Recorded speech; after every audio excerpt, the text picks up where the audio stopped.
Kia ora, I'm Sean Barnes from the Arkina Foundation in New Zealand. We're New Zealand's leading social enterprise intermediary. Hi there, I'm Matt Parsons, Procurement Team Manager for New Zealand Post, New Zealand's postal service deliverer.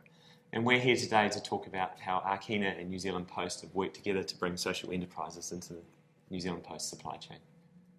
Right, Matt, I guess the first question is, how did this start in New Zealand Post?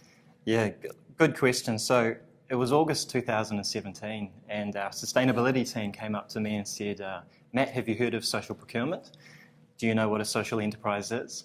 And I responded with, never heard of it before, but tell me more, it sounds really interesting.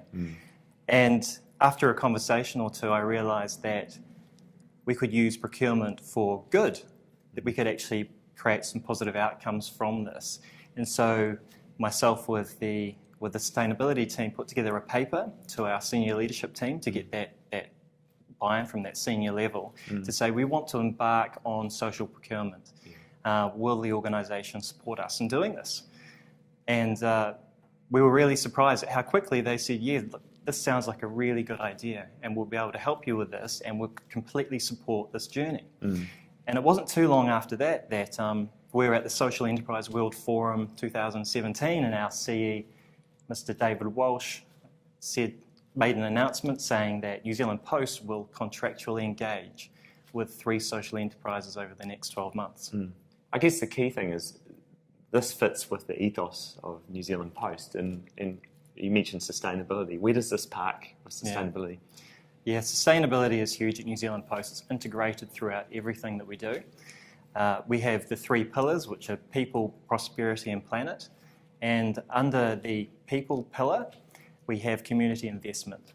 And so social procurement actually falls quite naturally within our community investment piece. And that's part of also our social licence to operate, to try and help communities to better themselves. So I think that there's 2 things that have changed. Businesses are realising that they have to walk the talk and not just talk about sustainability. They have to find meaningful things.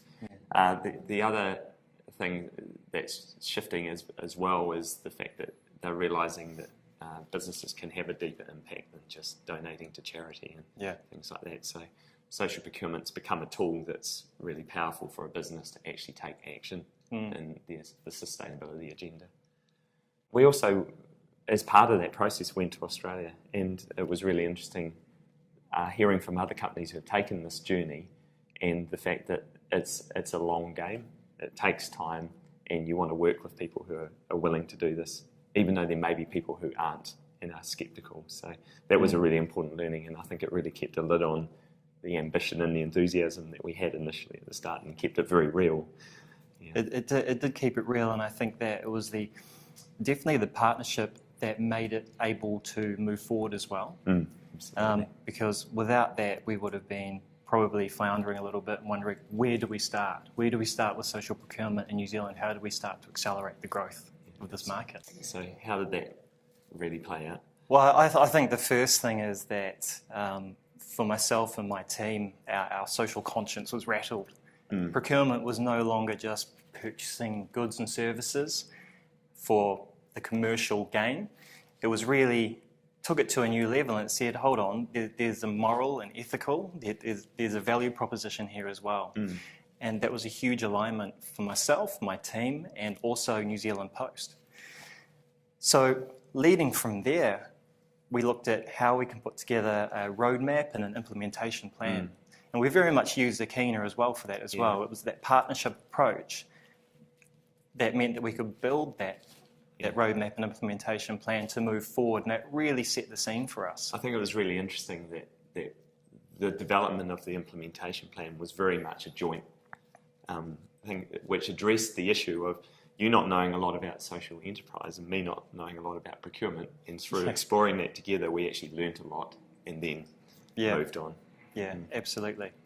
So in terms of actually engaging with social enterprises, that was a very interesting process, because this hasn't been done before, so where do you start? Yeah, there was no playbook. So we knew that social procurement was happening in other countries around the world. What we didn't know was how to replicate that in a New Zealand setting. It's different in different countries. So The other issue for us was, where are the social enterprises? Who are they? What are they? What are they doing? And how can we use our spend to engage a social enterprise if we don't know where they are and what they're doing? So it was a bit of a chicken and egg thing for us as well. Absolutely, yeah. So there was, again, the partnership came to the fore, didn't it, in terms of It was. we could identify capable organisations and social enterprises and put them in front of you, but you were also considering what you spent money on at the same time, and seeing whether it fit. Yeah, absolutely. You needed to have an alignment between what did we need and what are the social enterprises in the market that are able to provide those goods and services to us. And once we had that alignment, it was all about the next step, which was, okay, how do we start engaging? How do we start using our contracts to engage with these social enterprises? Yeah. So I guess procurement is quite often a very defined... Don't say dry. No, not dry. A very fun, of course, but a defined process. Yes. And it has its limitations, and obviously you have contracted organisations who are delivering services to you. Yes. So how did you approach that from a procurement perspective in terms of what you could and couldn't do within your processes? Sure. So New Zealand Post, like most other organisations, particularly large government organisations, they already have contracts for all of the goods and services that they already need. So we had to think outside the box a bit. We decided to look at carving off some of the spend in the incumbent contracts to engage with the social enterprise market. That's how it worked for us. It may not work that way for everyone, but we found that that was the best way for us to do it, which meant that we had to have early engagement with our incumbent suppliers, tell them the story. Tell them, we had to tell them, this is what social procurement is, and these are what social enterprises are, to get their buy-in, for them to say, yes, we're happy to give away some of our profit from New Zealand Post to a social enterprise. I imagine there would have been a degree of apprehension in going into that process, because you've got an organisation that's there providing the service and you're effectively asking to take something off them. Absolutely. We had to really think about our approach. It was a little bit of a sell initially to some of the incumbent suppliers, but we were really surprised at how supportive they were. And I'm still surprised at how supportive our incumbent suppliers are when we talk to them about social procurement and what social enterprises can do, because they come on board really quickly. Yeah, I guess we had a glimpse of that when we went to Australia, and we met an organisation that was actually one of your existing suppliers, and they were interested in this already, and that was very much a light bulb moment, wasn't it? And they've gone on to actually help in that respect. So was that a bit of a clue of the way that might open up for this? I would like to say yes, but we really didn't know. We didn't know how it would work for us. We just knew that we needed to use the momentum that we seemed to have as we were taking such a quick leadership role in establishing this within New Zealand, to just drive it forward and keep pushing. Yeah, the other aspect here, which is really interesting, is that as the organisation that's buying, you're really signalling to your market that these are the things that are important to you. So I guess, has social procurement been a mechanism that's made that a lot more real than, I guess, in the past with having a sustainability policy, but directly engaging with the organisations that supply you to signal? Yeah, absolutely. We're signalling to the New Zealand market that we're taking this seriously, and that we want the market to start to invest themselves in social procurement and engaging with social enterprises. And if we can tell the market that, hey, New Zealand Post is doing this, then not only will our suppliers start to engage more with us in this way, but also they'll look at their own supply chain say, well, hold on, where can we bring a social enterprise into our supply chain? And then there's the other side, which is discussing with government, other government agencies, and saying, have you heard of social procurement? That's right. You know, get involved. Look at the good that we can do. So what categories did you start with? So we started with cleaning, we started with waste, uniforms, and coffee and tea. So procurement has some practical realities. Yeah. It's one thing to identify a social enterprise and say we're going to go and carve that out of an existing contract. Sure. But you've got needs and business requirements that are very real in procurement. I found that really interesting. Can you take us through an example of how you had to use your business as usual processes in that context? Well, yeah, it was very much business as usual processes. If you look at it from a value for money perspective, which is always very important when you're buying goods or services, you have to weigh up what the value is of those goods or services from the money that you're going to be paying for them. But we need to look at this in a different way, and I think that there needs to be a slight paradigm shift in that value aspect of the value for money piece, and saying that it's not just how good those goods and services are that you're being supplied, but also what's the impact that you're generating from buying those goods and services, and that's kind of where the penny drops in all this thing. Absolutely. So you've mentioned two things. So I guess, first of all, there's the price quality risk, and what I found fascinating was that you still put suppliers through the same process as you would in, for example, the garments that you... Yeah. There was definitely the garments, and there was also the cleaning services as well. Through the cleaning services, we wanted the supplier, the social enterprise, to understand what it was like to reply to a tender, because we wanted them to increase their understanding through our engagement of what it would be like to go through a tender process with another government organisation, another private organisation. If you can grow their understanding, then they're more equipped to deal with responding to tenders in the next one that comes along. So yeah, that was quite a process for us and for them as well. Because you've got to think about it. You're dealing with a small to medium-sized enterprise who is not equipped to respond to tenders, has never done it before. That's right. That they probably don't have the backroom infrastructure like a large supplier does. So it's a huge learning curve for them, and it was also a learning curve for us. Absolutely. The other thing that I found interesting is when we started this process, there were a number of internal barriers that we bumped into, and not necessarily bad ones, but they're just real ones, aren't they? When this is new and people are starting to get their heads around it. A couple of examples of those. Well, I think it's the commercial realities, is that New Zealand Post is a state-owned enterprise, but we have to make a profit, right? So that's very, very important for us. And what we're doing is we're changing the way that people think within the organisation. We're saying, yes, it's very important to make a profit. Yes, we want to get the best goods and services we can, but we also want to try and improve lives while we're doing it, okay? So it was a matter of talking to different business groups so that they understood the realities of what we're trying to achieve. And really it is that communication piece. It's so, so important. If you can't communicate what you're trying to achieve. Yeah, absolutely. But also being, the understanding that it's not at all costs. So, yeah, this is nice, but there's a commercial reality to the procurement of goods and services. Yeah, absolutely.